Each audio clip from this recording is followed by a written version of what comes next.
안녕하십니까. 오늘 전체 진행을 맡게 된 신라대 문화예술 경영학과 구성희 교수입니다. 아침에 사실 예상은 좀 했었습니다. 너무 이 더위가 심해서 과연 이 폭염에 어느 분들이 좀 참석을 해주실까 이런 마음을 가지고 있었는데 그래도 참 단촐하게 이렇게 진행할 수 있게 돼서 또 우리가 또 유튜브로 현재 촬영을 하고 있기 때문에 오늘의 그 내용들은 아마 오늘 저녁이나 다음 조금 하루 좀 지나서 수업 갤러리의 유튜브에서 또 확인할 수 있을 것 같습니다. 지금 조금 어수선한데 일단 조금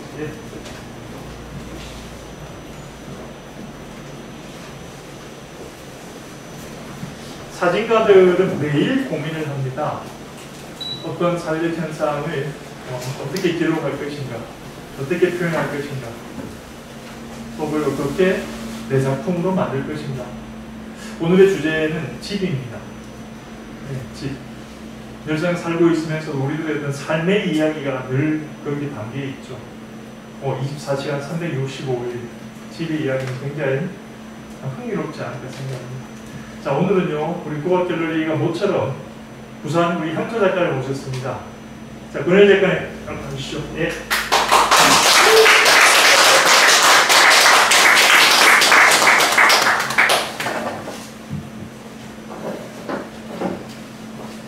자, 우리 권혜 작가는 제가 이렇게 굳이 소개를 해도 된 것보다는 잠시 좀 이 뒷부분에 그 본인에 대한 좀 진지한 얘기를 할 기회가 있습니다만, 권혜 작가 마이크 들고 일단 가볍게 인사 말씀 한 말씀 부탁드립니다. 네, 반갑습니다. 권희입니다. 우연찮게 또 국악갤러리라는 곳에서 인사를 하게 됐고요.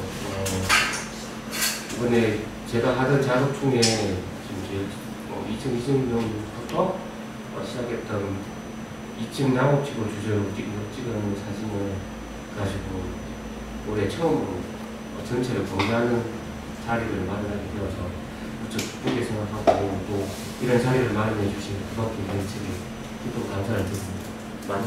많이 안 그랬지만 이렇게 와주셔서 감사합니다. 네. 감사합니다. 사실 오늘쯤부터는 이 7월쯤부터는 마스크를 벗어도 되지 않을까 생각이 들었었는데, 다시 또 재유행이 시작된다고 해서 제가 좀 마스크를 낀 점을 먼저 양해 말씀을 부탁드리겠습니다. 저도 정말 이거 우리 갤러리가 아티스트 토크를 진행한 이래 아직 한 번도 마스크를 벗어본 적이 없습니다. 좀 많이 답답합니다, 사실은. 그런 부분이 있는데, 우리 권혜 작가는 사실 향토 작가시면서도 굉장히 주목받는 우리나라의 신진 작가 그룹에 속해 계시죠.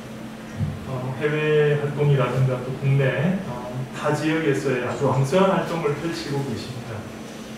또 하나 오늘 실제 우리 국악갤러리에서 이번에 저희 갤러리가 신진 작가 진짜 발굴 프로젝트에 대해서 포트폴리오 심사를 통해서 5분의 운영 심사위원을 통해서 초대된 작가의 가문도 같습니다. 지난번에 우리 국악갤러리에서 손은영 작가의 밤의 집 프로젝트가 있었고요. 그때 아마 오셨던 분들은 작품이 좀 두 분이 좀 연달아서 같이 했으면 좋지 않았을까 이런 제안을 제가 받기도 했습니다. 막상 작품이 걸린 걸 보니까 굉장히 흥미로운 부분들이 좀 낮과 밤의 모습의 집을 주제로 한 그런 작품이었는데, 자, 오늘 아티스트 토크의 첫 번째 질문입니다. 좀 이따 진행이 된 다음에 관객분들한테도 제가 질문의 기회를 드립니다. 혹시라도 이야기의 와중에서 내가 이런 것 좀 질문을 해봐야지 라고 싶은 부분이 있으시면 좀 생각을 해두셨다가 질문 한번 해주시기 바랍니다. 저희 아티스트 토크의 공통된 질문입니다. 자, 사진가 권혜일에게 사진은 무엇입니까?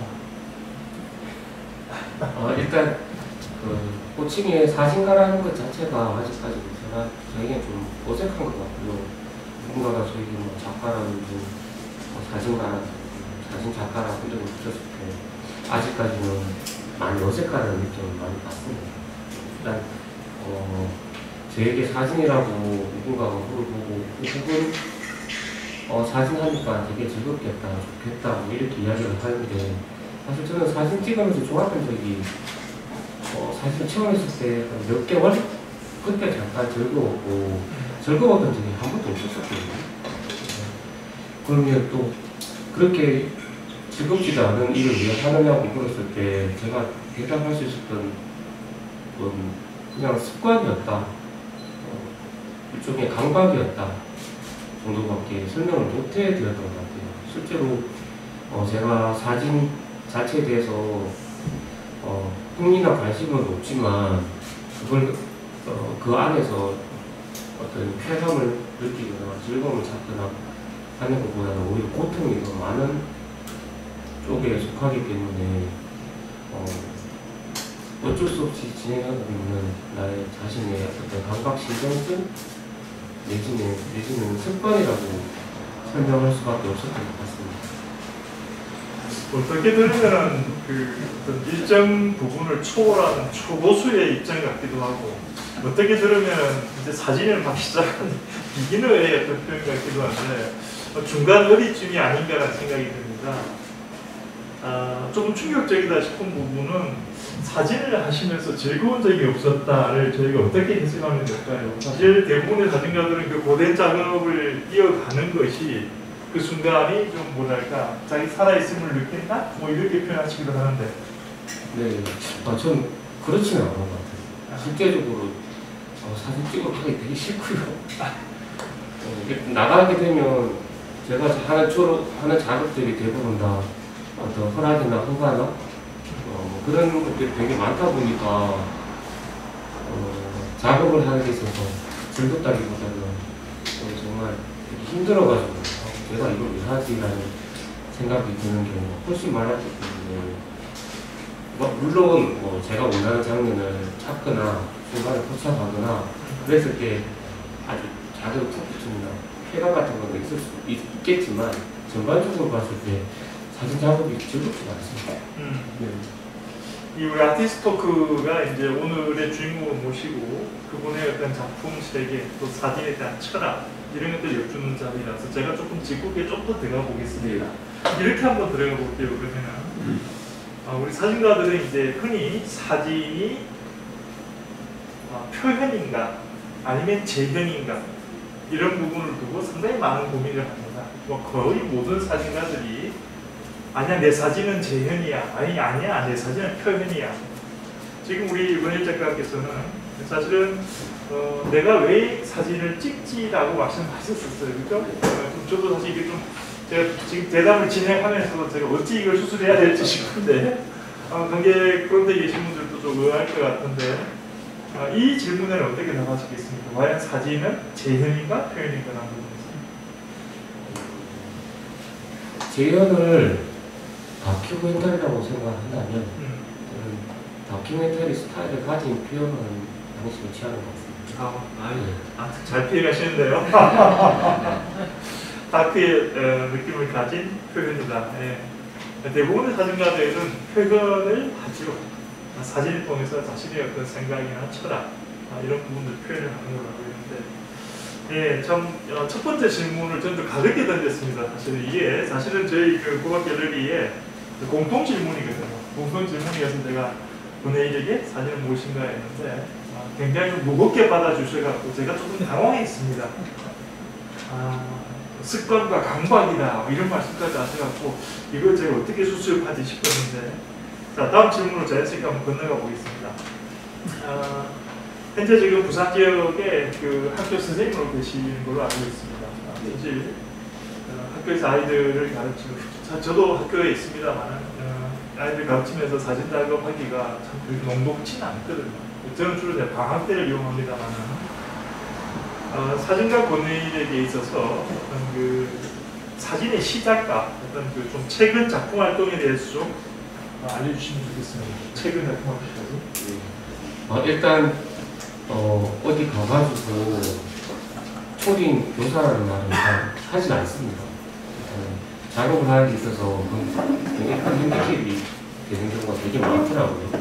막 작업이 되게 좋다고 칭찬을 하다가 사실은 일이라고 했을 때 초등학교 있습니다라고 이야기하니까 반감이나 점수를 까먹는 경우가 되게 많아가지고 일반적으로 제가 거의 이야기를 잘 하지도 않고 지금 조금 전에 오셨는데 이제 선배님도 계시고 또 선배님 사모님도 계시고 사모님 같은 학교에 지금 근무를 하시는데 이런 데서 만나는 게 되게 안 좋아요.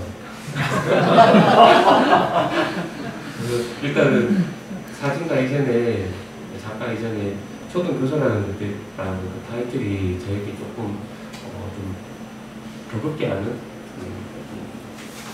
걸림돌이 되는 경우가 좀 있었다는 이야기 말씀을 드리고 저 아이들하게 제가 사진을 처음 시작하게 된 게 교사를 양성하는 대학교에서 사진 동아리 흑백 예술 사진 연구인가?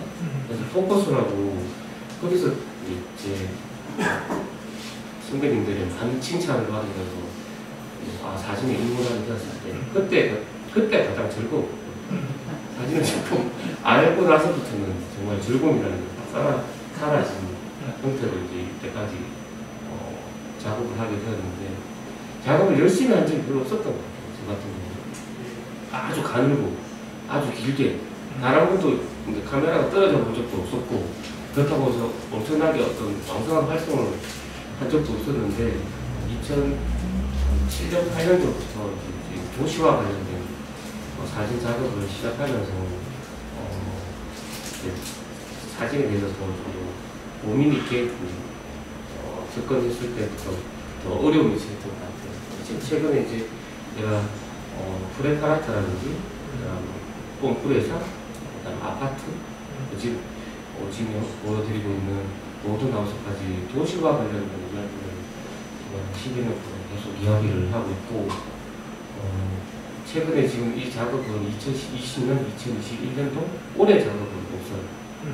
이렇게 지금 작업을 진행하고 있는 과정이고 향후도 계속 이런 류의 작업을 계속 할 것 같아요. 이게 말씀을 좀 정리를 해보면 대학교 시절부터 어쨌든 사진을 하신 것 같고요. 참 직장생활 물론 학교 선생님이라 하셔서 직장생활이죠. 저도 마찬가지 학교 선생님이지만 직장생활이에요. 저는 뭐 우리 권혜 작가님처럼 이렇게 숙이진 않습니다. 그냥 하는데 사실 어떤 때는 그게 좀 이게 참 멋진 사진을 보고 나서 과연 이 작가는 어떤 세계에서 살고 있을까 이런 동경과 어떤 궁금증을 가지게 되죠. 우리 작가를 대하는 일반인들은.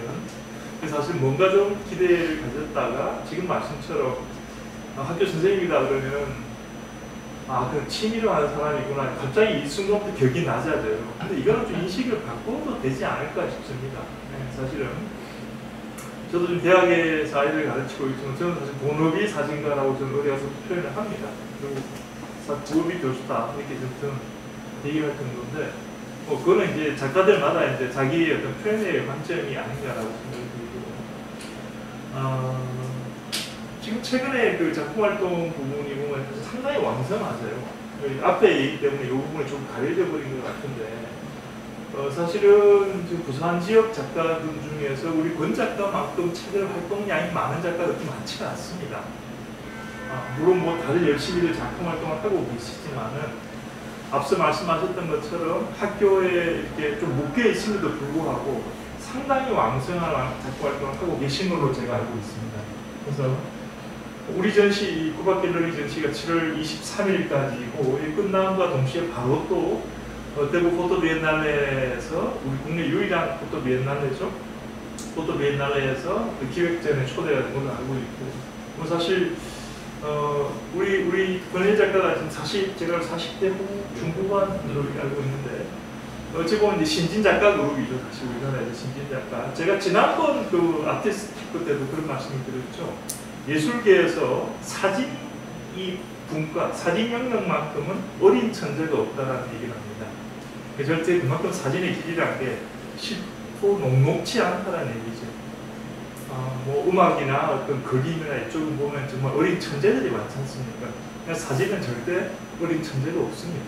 실제 나올 수도 없는 그건 이제 사진을 하다 보면은 어떤 작가의 어떤 생각, 작가의 인문학적인 어떤 상상과 철학이 이게 배이지 않고는 관객들이나 일반 사람을 감동시킬 수 없기 때문이죠. 자, 다시 질문으로 이어가겠습니다. 그래서 후반부 쪽에 있었던 최근 작품 활동, 그러니까 요 한 3, 4년 정도, 또 앞으로 요 우리 국악 갤러리 전시 이후를 한 번만 더 말씀해 주시죠. 작업에 네, 지금 작품 활동. 예. 요 지금 하고 있는 작업이 마무리는 아닌데 요 작업이 끝나고 나서 저는 그러니까 일종의 대상보다는 현상을 파악하는 게 우선 중요하다고 생각하거든요. 그래서 지금 보여드리는 이런 모든 것들이 결국에는 대상이긴 하지만 제가 현대 도시 문화의 어떠한 양상의 현상을 발견한 장면이라고 봅니다. 그래서 요 이후에 2층 양옥집이 지금 최근에 또 어떻게 바뀌고 있는가 그래서 이제 현상을 탐구해본 결과 일종의 주상복합에 관련된 형태들이 많이 나타나는 것 같더라고요.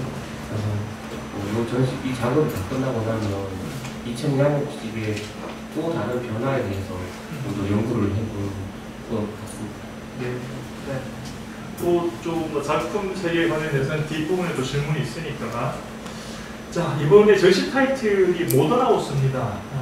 예, 모던하우스. 우리가 모던 그러면 참 떠오르는 그 유명한, 세계적으로 유명한 그 뭐랄까, 저는 인문학자라고 표현합니다. 다른 코미디언이라고 표현합니다. 찰리 채플린을 떠올립니다. 떠올리는데 모던하우스가 가지는 타이틀의 어떤 의미성 같은 걸 좀 설명이 됐습니다. 네, 지금 모더니즘이라고 했을 때 사실 지금 현재 시대화에서 있어서는 조금 구시대적인 이미지를 갖고 있지 않습니까?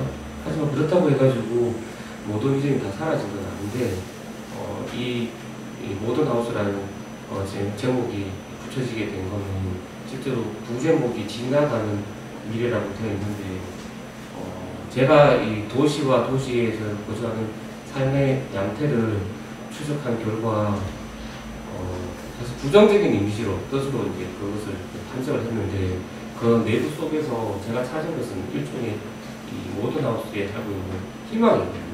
이 사람들의 형태가 오히려 과거에 있으면서도 우리가 지향해야 될 미래가 아닐까라는 느낌을 되게 많이 받았습니다.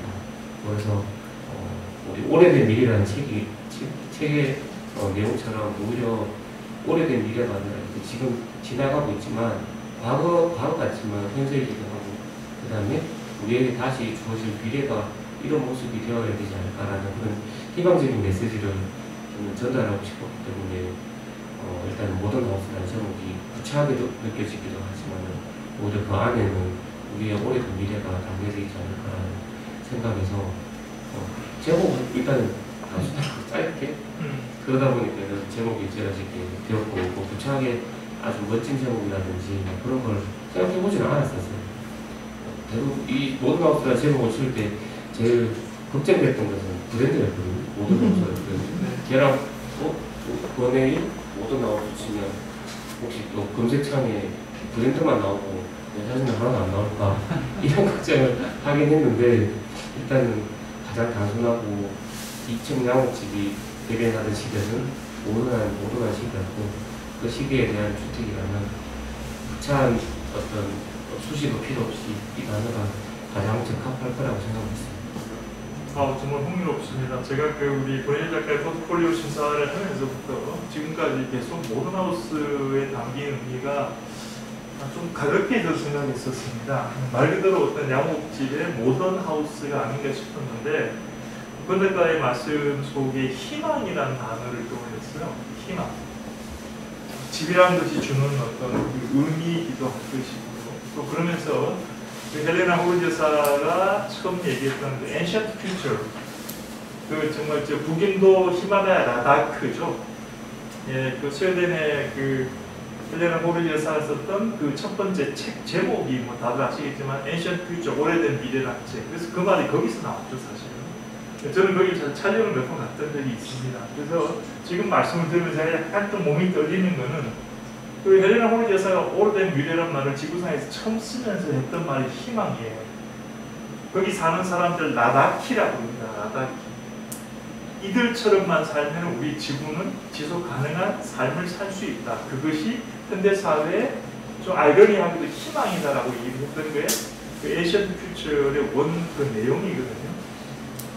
우리 지금 그 권혜 작가의 어떤 그 작품 타이틀에서 제가 참 그 희망이라는 그 어떤 뭐랄까 중심을 두고 작업하셨다는 얘기는 좀 감사하다고 표현하고 싶네요. 네. 네. 이때 박수 한번 나오죠.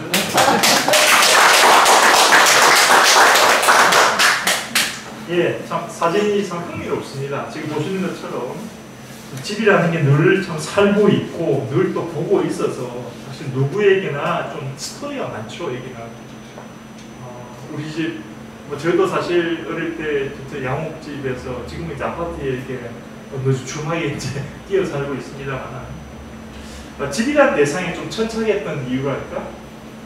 찢은 이유랄까? 그리고 또 이러한 어떤 집을 가지고 사진 작업을 하게 된 계기, 또 혹시나 본인만의 어떤 스토리텔링이 있으면 좀 말씀 부탁드립니다. 일단 전 완전 시골 출신이에요. 경남 거창군 남하면 양암리 하루에 버스가 2번 들어오는 아주 시골 출신입니다. 도시에 처음 왔을 때는 되게 좋았거든요. 동네 지하철역에서 지하철 토큰이 아니라 뭐죠? 티켓 같은 걸 끊는 걸 못 끊어가지고 그 앞에서 안절부절 했을 때가 제가 19살, 20살이었는데 그때 왔을 때는 사실 도시라는 건 경외의 대상이었었습니다. 근데 이제 살다 보니까 제 DNA 속에는 시골의 흔적이 아직까지 많이 남아있는지 이 도시의 생활에 대해서 회의적인 생각을 많이 갖고 있습니다. 저도 물론 지금 아파트에 살고 있고 그렇지만 미래에 나중에는 내가 어디에 살 것인가에 대해서 고민해 본다면 지금 현재 아파트는 아닐 것 같아요. 근데 제가 그래서 이전에 이제 아파트 공사 현장을 이 의미로 찍었던 게 컴프레셔였고 그 다음에 찍었던 게 발표는 하지 않았지만 아파트 내부를 야간에 찍는 작업을 했었거든요. 완전히 이렇게 몰래 찍는 거. 그거는 이제 저작권이라든지 그런 문제 때문에 이렇게 발표는 하지 않았고 그런 속에서 항상 위에 건물 위에서 촬영을 하다 보니까 내려다 보았을 때 제가 발견된 것이 2층 양옥집이었습니다. 저는 2층 양옥집에 살아본 적이 없거든요. 이제 저 중학교 때 이제 별로 친하지 않은 친구가 지금 작은 노트는 김군이라고 되어 있지만 사실은 마군이에요. 그러니까 마군은 이러니까 억양이 좀 이상하더라고요. 그래서 대명사로 그냥 김군이라고 바꾸긴 했는데 그 친구가 2층 양옥집에 살았었어요. 항상 저를 만나러 내려오면 이렇게 떠벅떠벅 그냥 이렇게 두벅떠벅 내려오면 약간 엇박자로 따닥따닥 항상 저를 한번 쳐다보고 뭐 짝씩 이러면서 이런 느낌으로 내려오더란 말입니다. 되게 이제 별로 안 좋은 추억이 있어요. 잘 듣습니다. 그런 게 있었는데 지금은 그 양옥집에 살던 그 친구뿐만 아니라 그 양옥집이라는 그 존재 자체가 굉장히 부러웠는데 제가 이제 시간이 지나고 이 양옥집은 당시에 포스트 모더니즘의 양식이었던 양옥집은 지금은 모더니즘 양식이 되었고 그리고 현재 굉장히 모던틱한 아파트는 포스트 모더니즘의 상징이 되어버린 이 상황에서 저는 이 2층 양옥집이 부러운 게 아니라 그렇게 살고 있는 사람들이 더 부럽다는 생각이 들더라고요. 그래서 각 큰 마다 그 안에서 살아가고 있는 모습들이 한 칸씩 다 담겨져 있는 상태로 작업을 하게 되었습니다.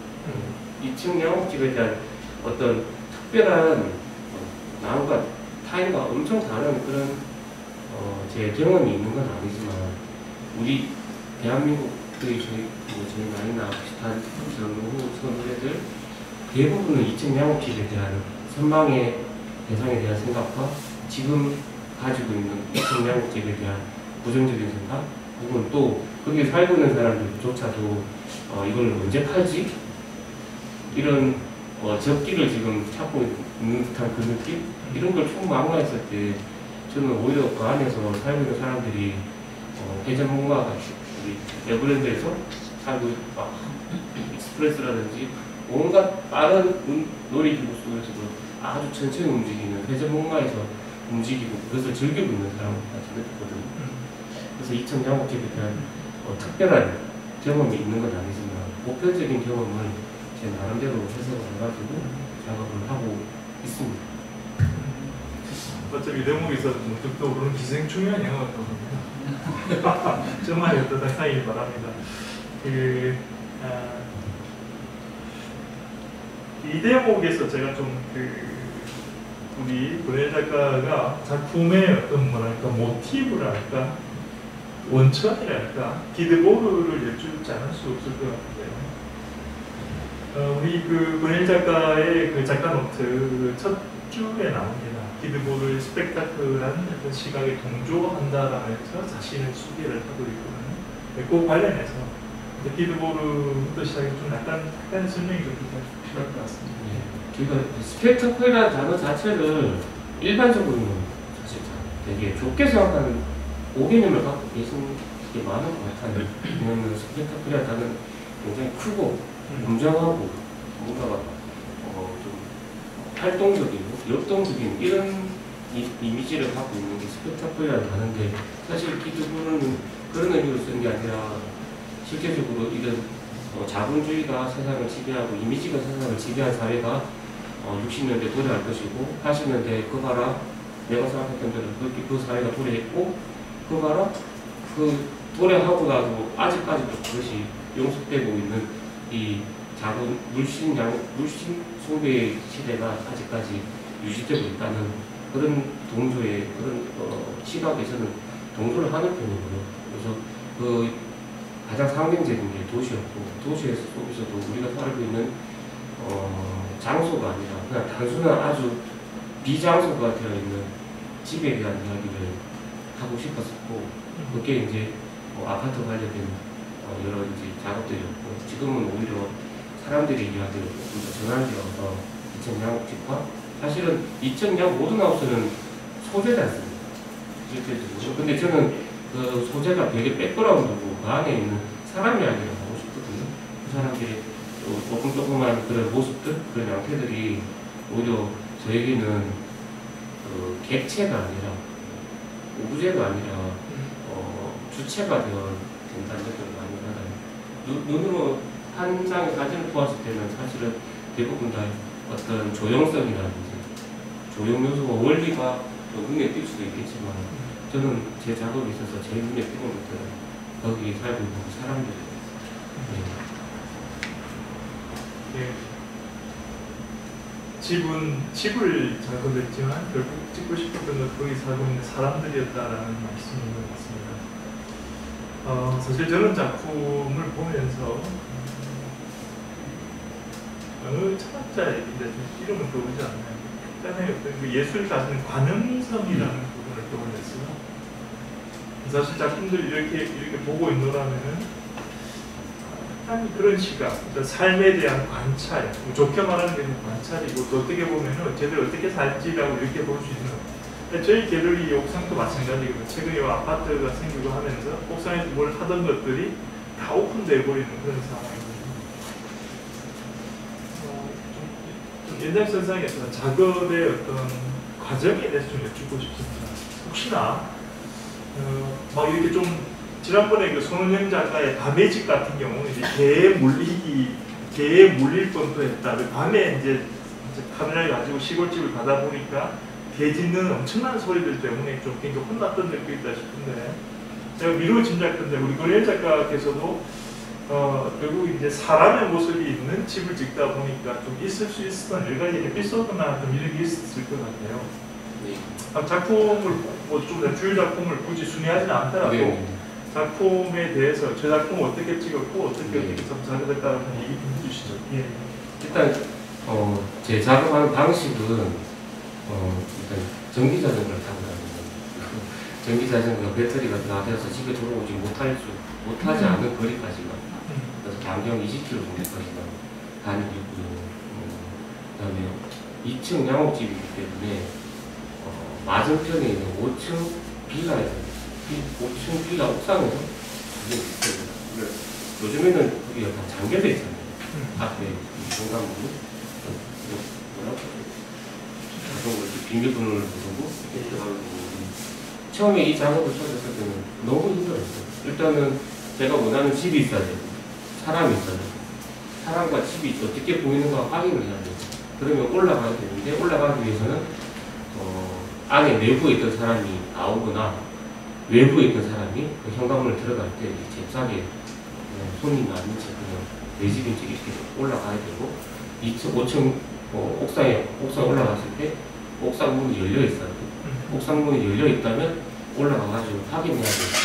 확인되고 나면 또 내려와가지고 그 사람들을 만나거나 해야 돼. 이런 복잡한 과정이 있었거든요. 그래서 어느 날 진주였는데 그냥 우연찮게 그 현관문을 들어가는 분한테 혹시 이거 제가 혼자 들어갈 수 있는 방법이 없나요? 하는 여기 있네. 벽에 이렇게 번호가 있더라고요. 48 그걸 알고 나서 이제 진도가 확 나갔어요. 그래서 이제 5층 빌라 현관문을 까는 법을 이제 알았죠. 어떤 게이트맨은 뭘 누르고 번호를 이렇게 누르고 어떤 기계는 종을 먼저 누르고 이렇게 누르고 그리고 비밀번호는 현관 비밀번호 네모 안에 어딘가에 적혀 있다. 네. 가지고 이렇게 찾아보면 결국에는 한 10층이 한 8층이 적혀 있어요. 이런 비밀을? 네.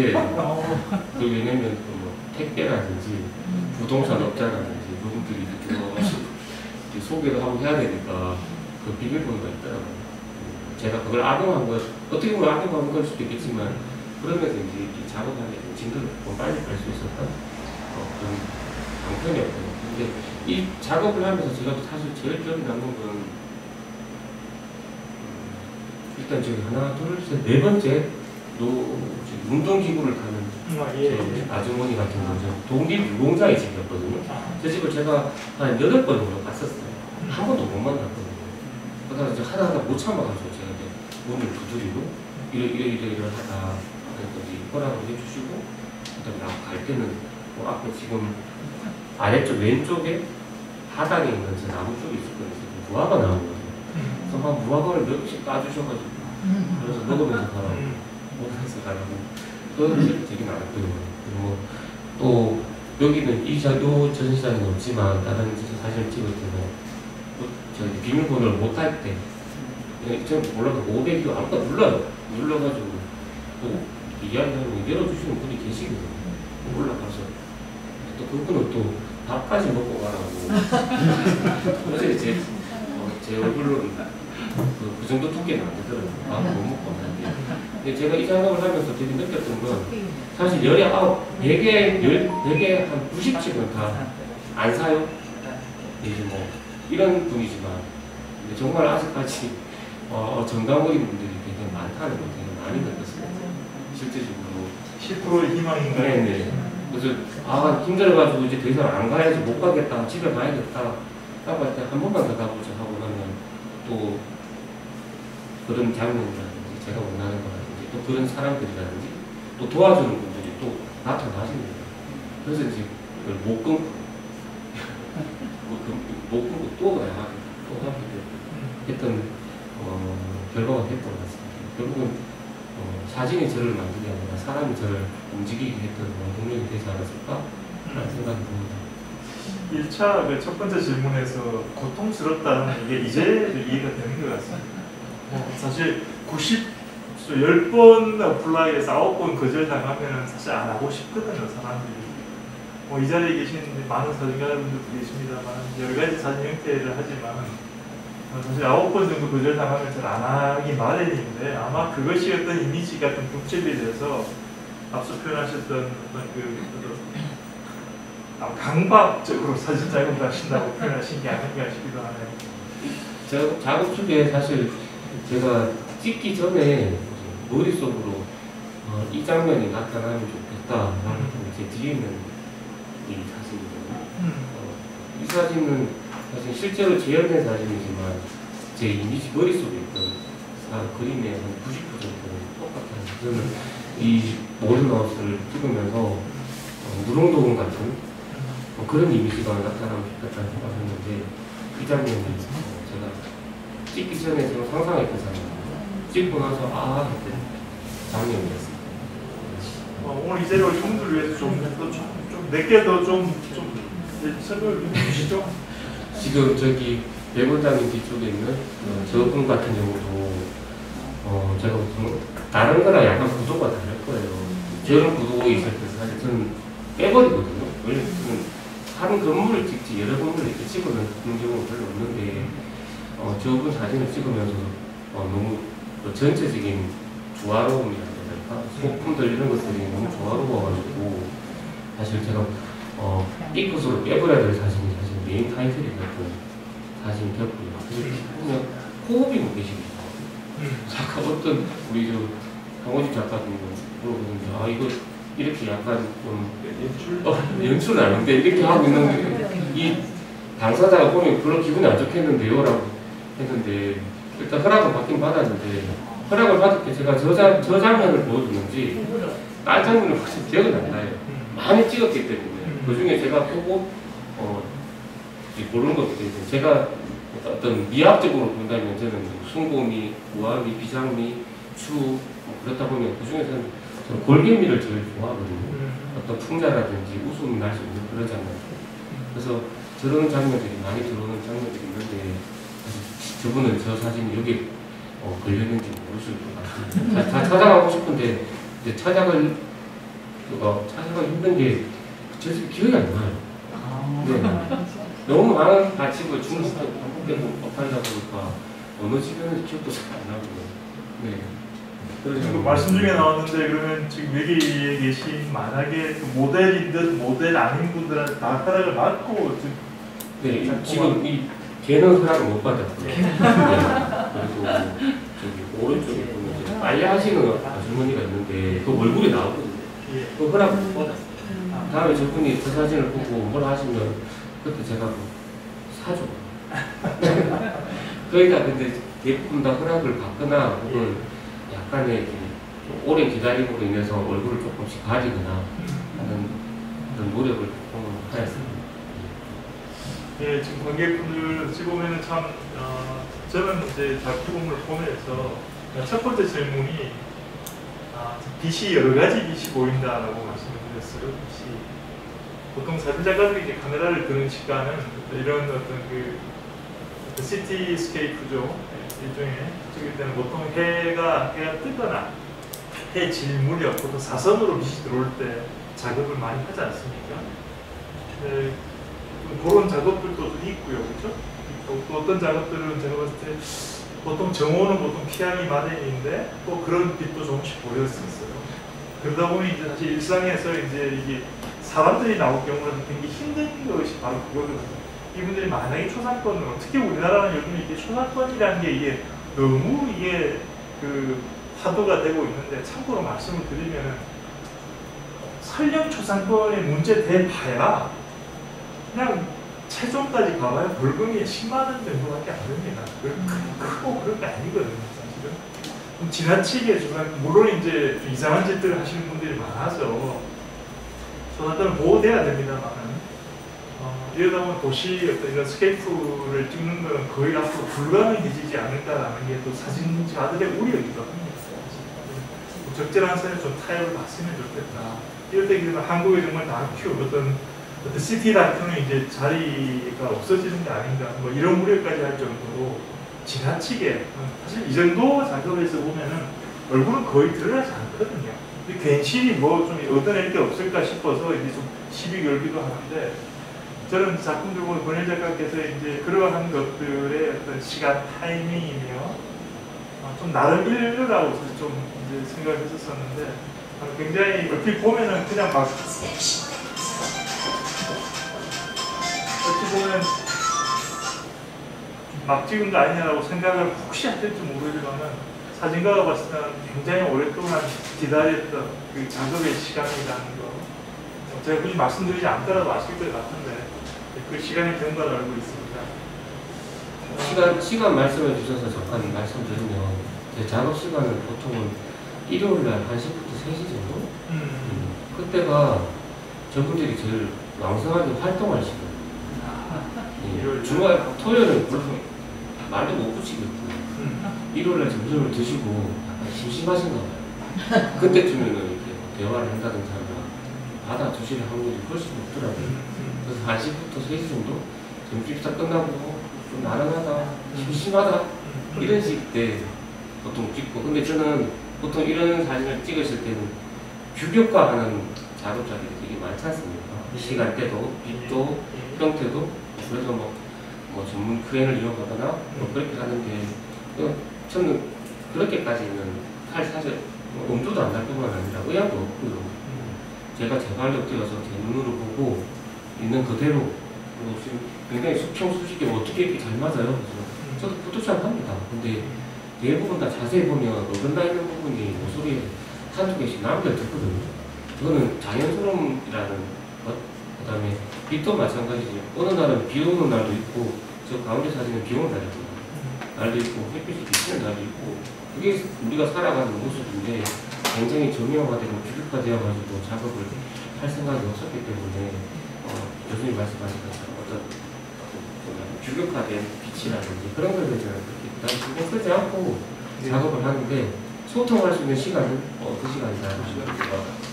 작업하는 방식을 생각할 수 있겠습니다.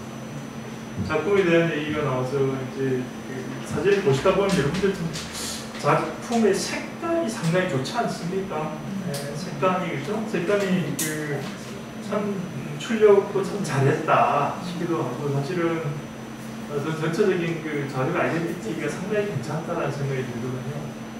뭐 어떤 실제 사진 작업의 과정을 좀 다시 설명해 줄 수 있습니다. 그러니까 그런 말씀을 많이 해주시기도 하고 그렇게 말씀하세요. 어떻게 찍었길래 어떤 색감이 이러느냐. 근데 제 기준은 제 눈이거든요. 제 눈에 봤을 때 그 이미지인 거지. 실제로 가서 보시면 저 색깔이에요. 이전에 이보다 좀 더 막 화려했던 컴플레이션 같은 경우도 어떻게 이런 색깔이 나고 이렇게 되고 이거 포샵한 거 아니냐는 건데, 실제로 보면 그것보다 더 현란해요.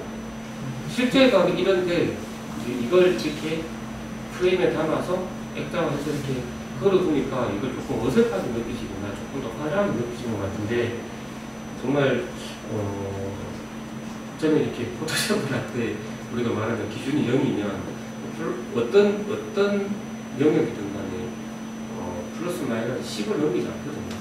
뭐 예를 들어서 뭐 다 하시겠지만, 예를 들어서 색조를 얼마큼 넣었다든지 그걸 그렇게 뭐 20, 30 이런 게 없습니다. 3, 4 이런 정도? 아주 미세하게 그래프에서 그 중간에서 왔다 갔다 하지, 그걸 과장하거나 그런 경우가 별로 없어요. 그러니까 지금 보시는 이 장면이 실제로 가셔서 저랑 같이 5층 옥상에서 보셨으면 똑같네? 별 차이 없네? 다만 내가 여기 안 올라가겠네? 못 봤구나 정도이지, 현실과 그렇게 차이가 난다고 생각하지는 저는 않습니다. 네. 오히려 더 선명하고 더 이렇게 컨트라스트가 더 강한 게 더 현실이 더 보였고요.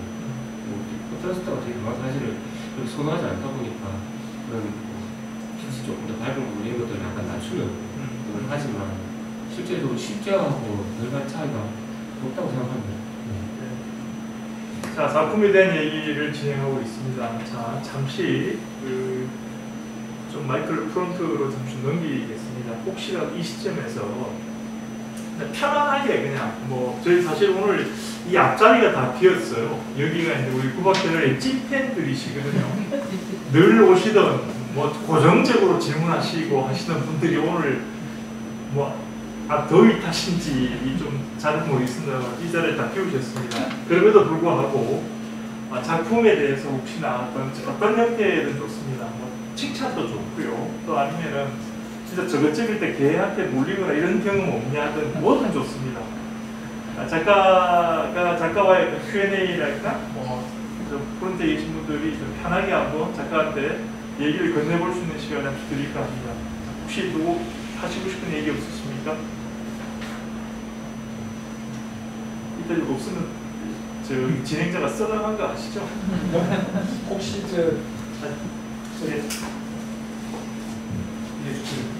주인께서 좀 이건 상상인데 어떤 케이스에 수익금을 좀 이렇게 예분할 수 있느냐 그런 요구 같은 거 없습니다. 다음에 수익금 지금 나오시는 분들이 이거 찍는 대신에 그 수익금이 있으면 얼마를 지분에 대한 일어나지 않은 일에 대해서 없을 것 같고 그런 걸 이렇게 물어보신 분은 한 분도 안 계셨어요. 여태까지. 다만 한 분이 다음에 왔다 갔다 하다가 사진을 좀 갖다 달라고 했는데 그분 사진이 셀렉 안 됐거든요. 그래서 갖다 드리지는 못했는데 그 한 분 정도만 저한테 어떤 욕을 하더라. 사실은 제가 이거 찍으면서 후박도 많이 받았던 거. 후박이네. 후박을 엄청 받긴 했지만 사실 오히려 이렇게 제가 이렇게 대접받거나 조금 대접이 아니라 최근에서 도와주시는 분이 있으셨으면 있으셨지 내 지분을 내놔라 라고 하시는 분은 사실 한 번도 없었고 그 생각을 사실 해본 적도 없었고요. 사실 여기 있는 모든 사진이 이번에 거의 다 이건 다 모두 다 새로 다 만들었는데 아직까지 판매된 작품이 없기 때문에 제가 굳이 그까지 걱정할 필요까지 없을 것 같습니다. 이제 오늘 좀 팔릴 것 같습니다. 예.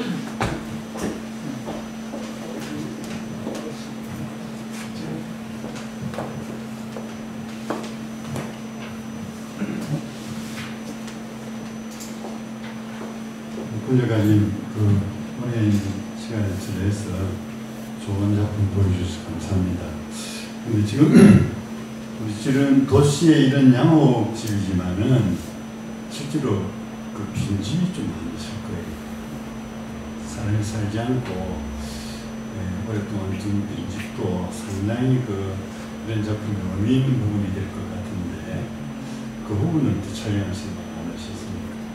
아까 지금 이 이야기에서 제가 아까 조금 강조를 해야 한다고 할까? 하는 거는 건물이나 건축이나 그런 양식보다는 사람 이야기라고 좀 말씀을 드렸었고요. 그래서 제가 이렇게 제가 정도는 이거는 안 해야 되겠다 하는 그런 건물 2층 양옥집이 첫 번째가 빈집, 두 번째 빨간 광택이 나는 벽돌로 된 2층 양옥집. 그거 사실 한 장밖에 없거든요. 여기는 없어요. 이거는 광택이 안 나죠. 요거 광택이 안 나는 요것들은 1970년대, 80년대 초반에 지어졌거든요. 그 이후로 이제 가면 이제 이 벽돌이 조금 더 경고에 이제 광택이 나는 그런 집으로 바뀌더라고요. 그 집은 일단 조금 배려를 했어요. 일단 제가 원하는 이미지가 아니었어요.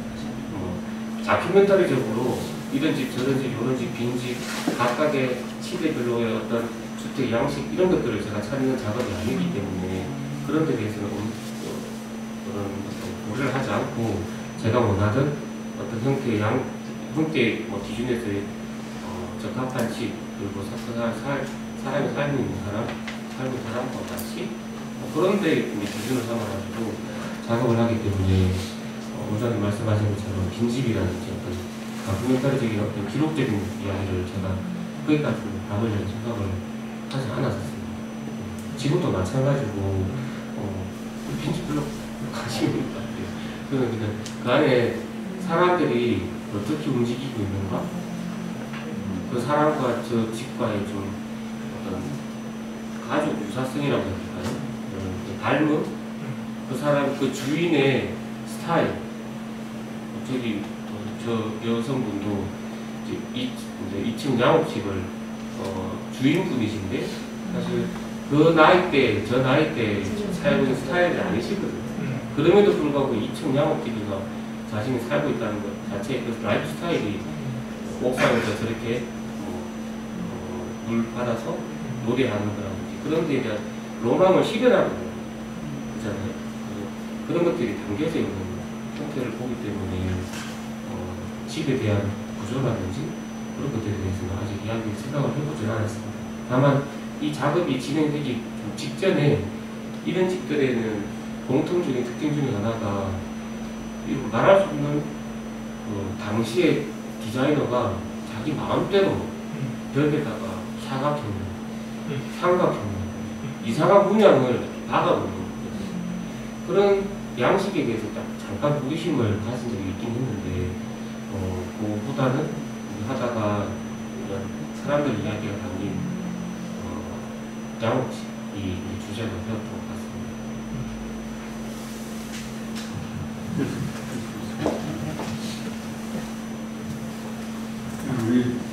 작가님 인터뷰도 잘 듣고 오늘 꼬박 벨리얼리는 제가 등심시간에 한 10달러 보는 벨리얼입니다. 주인장님은 못 만났지만 항상 궁금했고 좋은 작품들이 있어서 좋았습니다. 근데 그늘쌤 만나면 한 10년도 좀 된 것 같은데 처음에 이제 여운대 5층 빌딩을 이것을 가져오셨고 같이 본 적이 있고 그다음에 그 공사나 이런 거 보고 그다음에 양옥집 이렇게 해가지고 가까이서 잘 반응을 못 봤지만은 계속 보면은 맨 처음에 선생님이 관심 가진 게 이제 어떤 고층 빌딩에서 시작이 됐단 말입니다. 결국은 이제 건축물에 관심이 많은데 우리가 뭐 꽃에 관심이 있는 사람도 있고 뭐 저도 사진도 있지만은 저는 인간의 어떤 내면 같은 이런 걸 좀 찾아보려고 하는데 선생님 어떻게 해서 건축물에 그렇게 처음부터 관심이 갔을까? 그게 좀 궁금해요. 어느 분이 네 사진이 형태가 소품 수식이 딱 맞냐? 뭐 그런 질문을 해주신 적이 있거든요. 제가 함께 써가지고 제가 미를 취하는 방식으로 맞다라고 이야기를 들었던 것 같아요. 사실은 모든 작업에는 작업자의 내면이 어떤 방식으로든 담기지 않습니까? 저 같은 경우는 어떤 획이라든지 형태가 안정되고 이런 데에 대해서 제가 좀 만족감을 느끼거나 혹은 좀 안정감을 느끼는 스타일인 것 같아요. 그리고 건축물을 처음에 찍었을 때는 아까 말씀드렸듯이 어떤 도시에 대한 경외감에서 처음에 시작했었거든요. 그래서 그때 당시 초기작에는 조형 요소밖에 없었어요.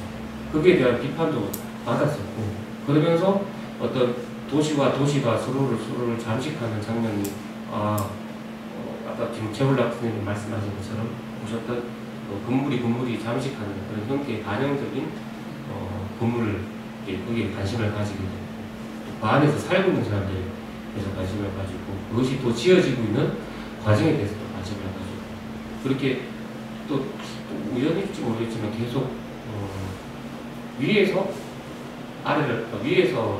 내려다보거나 정면에서 보는 방식을 취하다 보니까 제가 찍는 방식이 조금 고정된 것 같아요. 그래서 그러다 보니까 저도 되게 조금 불안하거든요. 불만이거든요. 어느 누군가 카메라를 쥐어주고 너 자유롭게 찍어보라 했을 때 나는 자유롭게 찍을 수 있을까? 라는 그런 생각이 들더라고요. 얼마 전에 최강호 선생님을 만났는데 자유가 없다면서 그런 이야기 막 하시더라고요. 그래 엄청 잘 찍었어. 근데 그 안에 자유가 없다는 그런 말씀도 하시더라고요. 제가 이제 미를 취하는 방식이 그런 것 같다.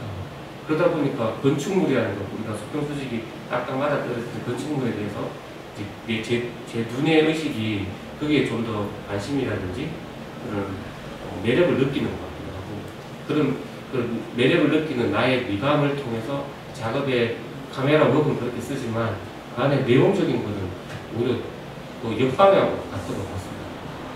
오히려 또 부정적인 생각이나 도시에 대한 좀 탈피하고 싶은 그런 생각을 이런 작업 방식을 취해서 두 개를 접목했다고 설명을 드릴 수 있을 것 같은데요.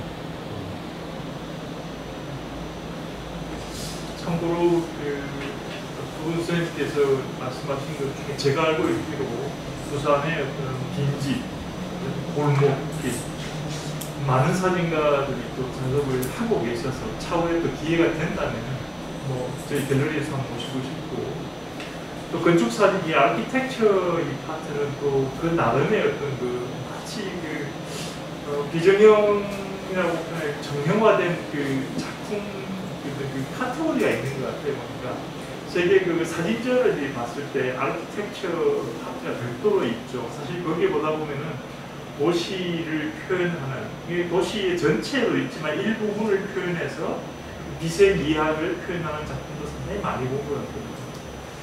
그런 의미에서 우리 권혜일 작가의 이런 마치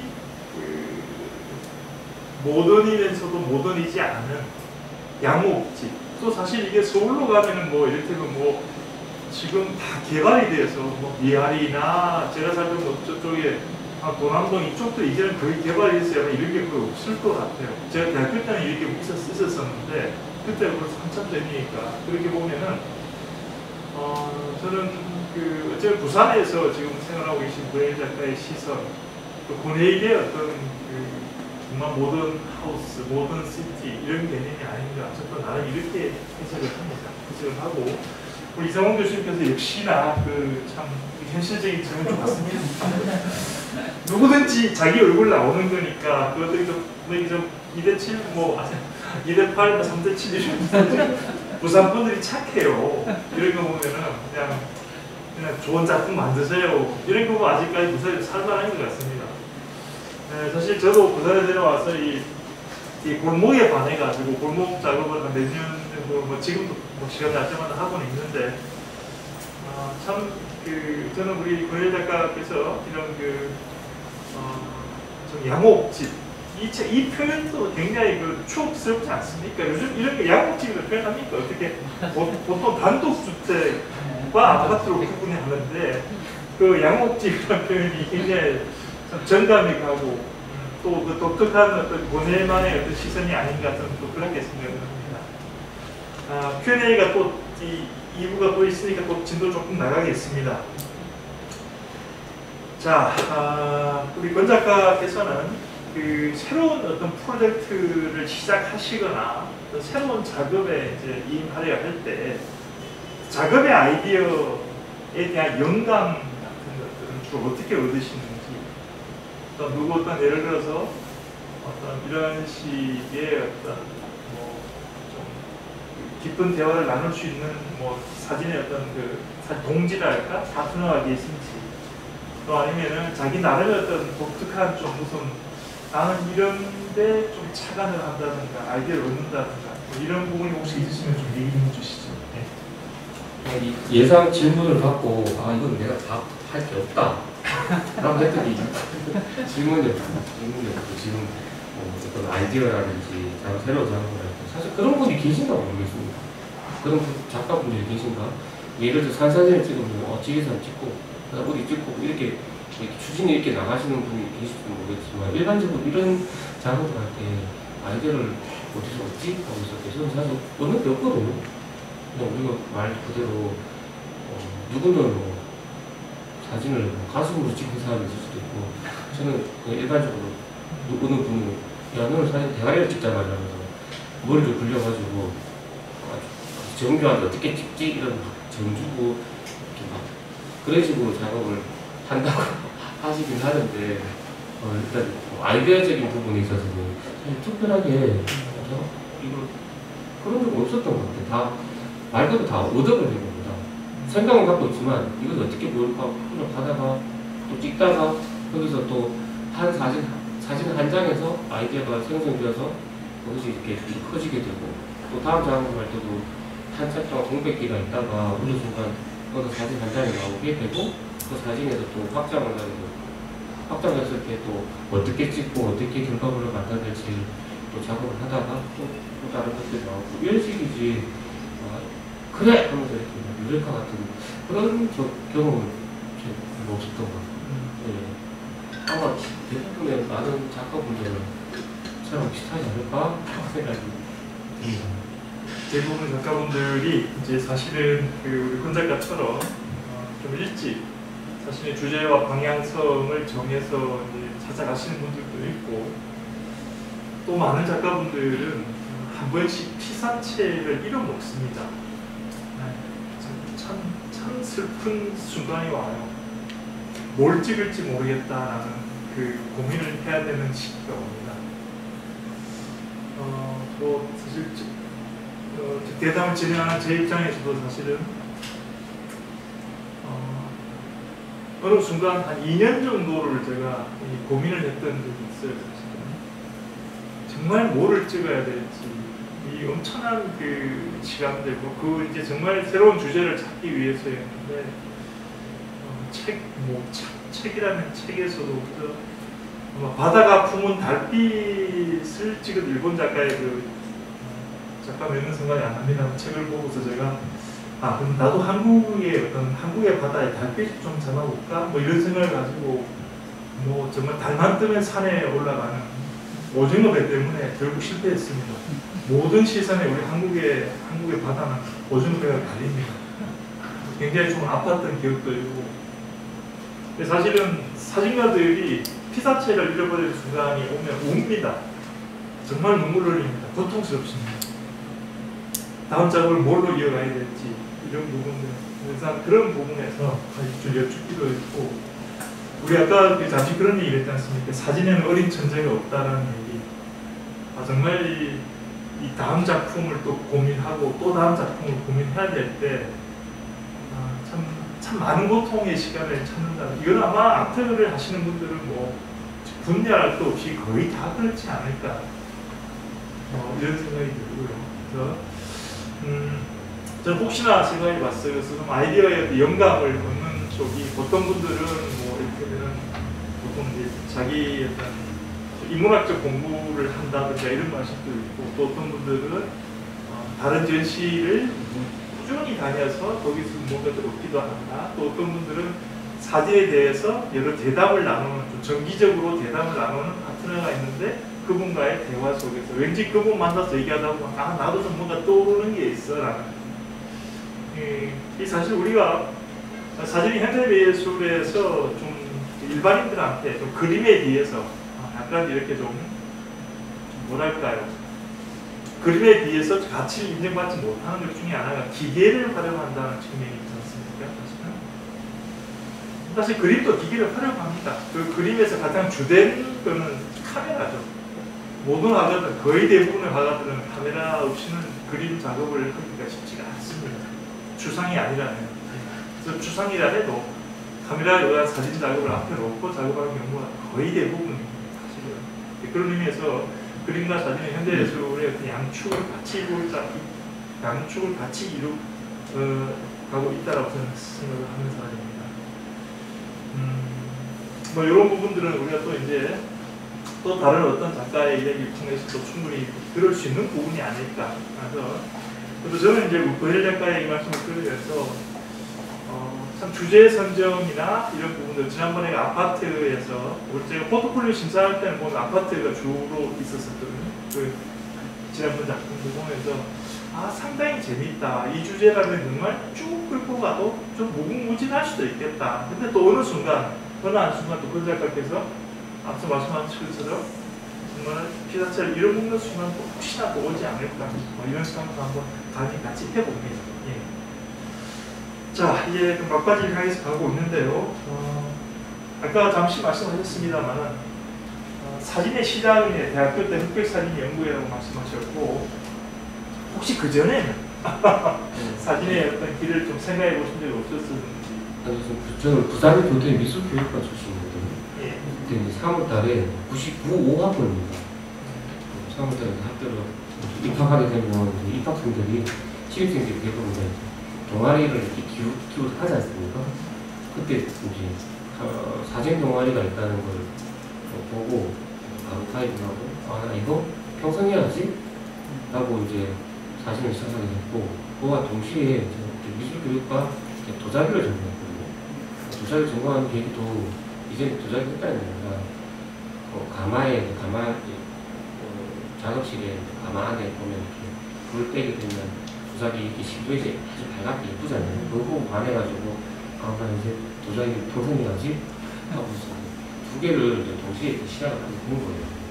그러고 나서 누군가가 너의 특기가 무엇이냐라고 물으면 항상 저는 도자기라고 했었고, 너의 취미가 무엇이냐라고 사진이라고 대답을 했었거든요. 그러다가 이제 한 10여 년, 15년 정도 지나고 나서 그것이 역전이 됐어요. 누군가가 너에게 특기가 무엇이냐고 말하면 사진이었고, 취미가 무엇이냐고 말하면 도자기였다고. 근데 그 이유 중에 하나가 사실 도자기는 이렇게 혼자 하기가 되게 힘든 작업이거든요. 그리고 그 안에 약간 교수님 말씀하신 것처럼 기계적인 거, 이것 때문에 우리가 사진이 조금 대접을 못 받는 경향이 있다고 말씀을 하셨지만, 사실 제 입장에서는 도자기는 수십 년 동안 답습의 기간이 너무 길기 때문에 모든 내 생각과 내 사유와 철학을 작업으로 이끌어내는데 굉장히 힘들 뿐만 아니라, 제가 거의 지금도 작업을 하는 도자기 작업자들의 대부분은 답습의 과정에서 이제 나오는 결과물을 보여주고 있는 작가들이 굉장히 많은 것 같아요. 근데 사진은 그렇지 않았거든요. 기계를 이용함으로 인해서 그 기간을 아주 많이 단축시킬 수 있었고, 그로 인해서 그러니까 내 작업, 그 앞에 나라는 명사, 대명사가 붙을 수 있게 만들어준 게 사진이었기 때문에 저는 오히려 시간이 지나면 지날수록 도자기는 멀리 가버리고 사진만 남아있는 형국이 되어있는 상태입니다. 그래서 예전에 아주 금방 쓸 때는 초등 교사이지만 프로가 두려워하는 사진가가 되고 싶다는 이야기를 한 적이 있었고요.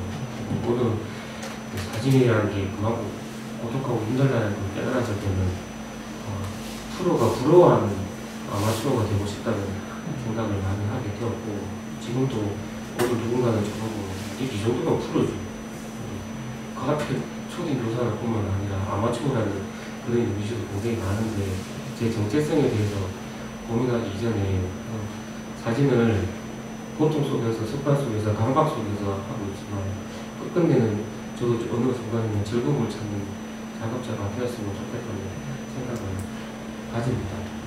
사진가의 길이라는 그 타이틀은 아니지만 제가 사진을 하게 되었고, 사진의 결과 끝이 어땠으면 좋겠다는 이야기를 이 정도로 말씀드릴 수 있을 것 같습니다.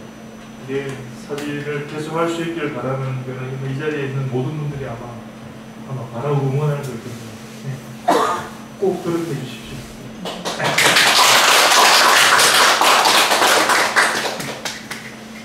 자, 좀 잠시 말씀 나눴습니다만, 이제 앞으로의 어떤 계획에 대해서 혹시나 어떤 새로운 프로젝트라든가 어떤 이런 것들에 대한 얘기를 좀 하겠습니다. 일단 제목은 사실 정했거든요.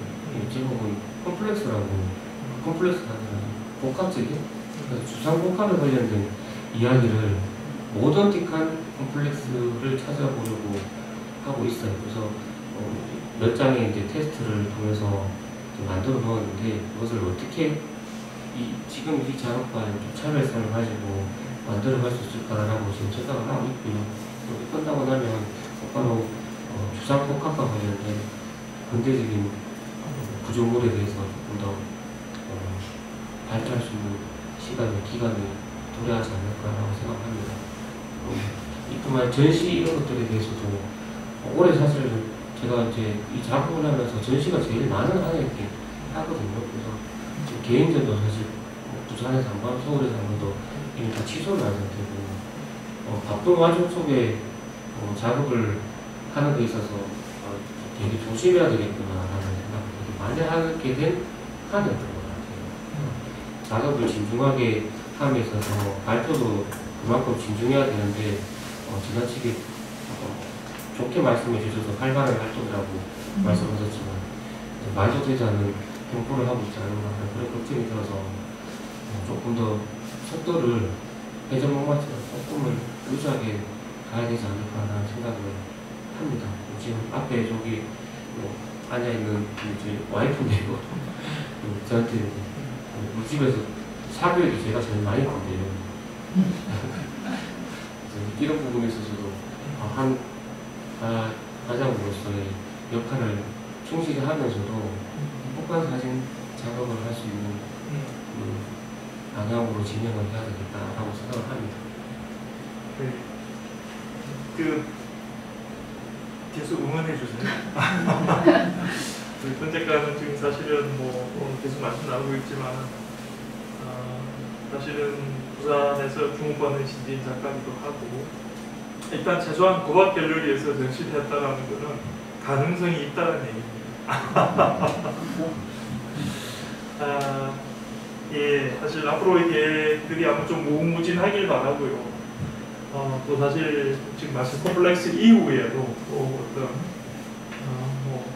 주변의 기대보다 본인이 사진가 군에이 찾아가는 어떤 사진의 여정을 저희가 또 응원하고 지켜볼 예정입니다. 그리고 또 기회가 되면 다시 이 자리에서 다시 또 새로운 작품으로 또 이렇게 관객들과 만나고 얘기할 수 있는 기회가 있길 바랍니다.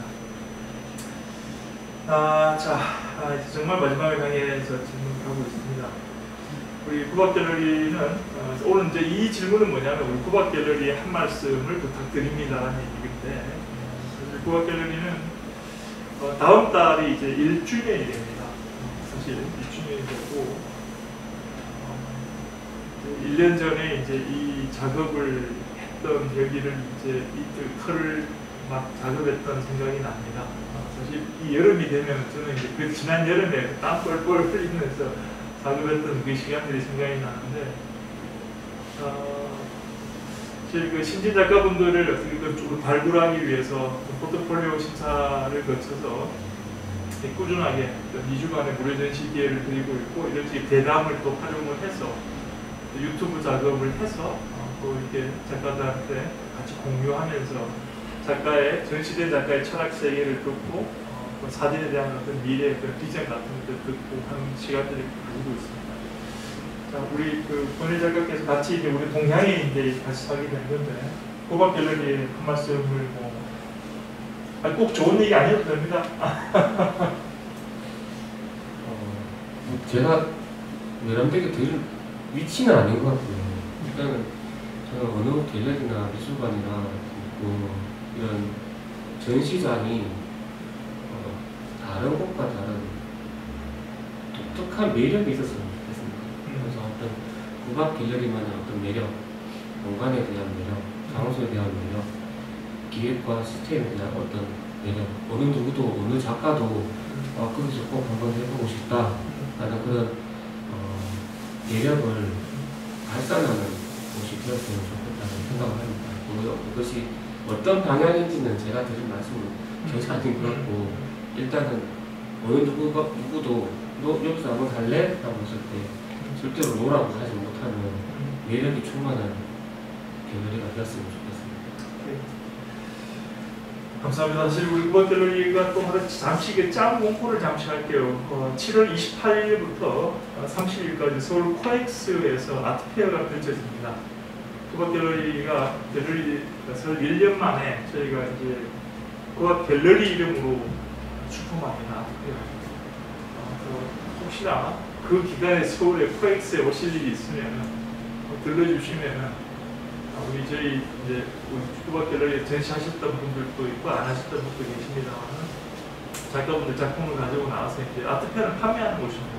판매하고 사고 팔고 하는 곳인데 구박 갤러리가 첫 아트페어에 진출한다라는 거는 좀 한번 기억을 해주시고요. 또 그런 의미에서 또 앞으로 꾸준한 응원을 부탁드리겠습니다. 우리 권희연 장관 말씀처럼 사실 꾸준하게 좀 새로운 컨셉 그리고 참 갤러리를 운영한다라는 게 참 그래요. 뭐 사실 녹록치는 않습니다. 지금 사실은 뭐 참 우리 저 건물주께서 한 50% 정도 월세를 할인해 주셔가지고 제가 자동이체를 걸어놨더니 제가 스트레스를 안 받습니다. 제가 매달 월세를 낸다 하면 굉장히 스트레스를 받을 텐데 자동이체 걸어놨더니 이렇게 지네끼리 왔다 갔다 하는 시스템이라서 스트레스 안 받고 있는데 지금 첫 계약 기간에 2년까지 버텨볼 생각이고요. 뭐 어쨌든 진진작가 발굴이라는 그런 큰 명분을 가지고 출범을 했기 때문에 뭐 영업이 되고 안 되고 이런 문제들은 고민을 해야 되겠지만 또 방향성도 찾아야 되겠지만 그래도 좀 나름의 어떤 부산 지역에서 밖에 좀 피어올리는 희망의 어떤 공이 아닌가 이런 생각을 가지고 또 걸어가고 있습니다. 앞으로도 많은 응원 부탁드립니다. 자, 제가 오늘 그 구박 갤러리 아티스트 토크 권혜일 작가 편의 대략적인 질문들을 거의 다 말씀을 나눈 것 같아요. 나눈 것 같고, 자, 혹시 이제 좀 마지막에 이제 Q&A 시간인데 한번 어떤 대답을 주십니다.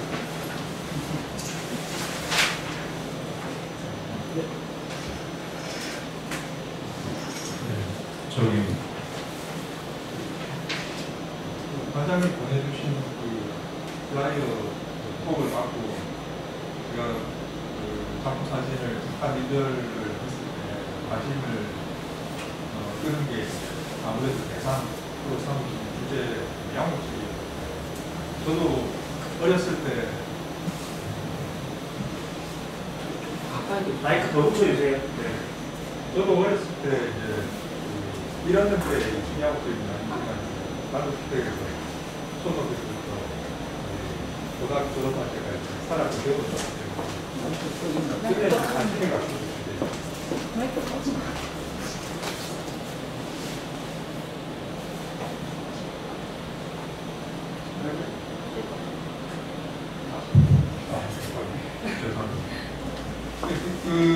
그 대상으로 삼으신 주제에 관심이 가서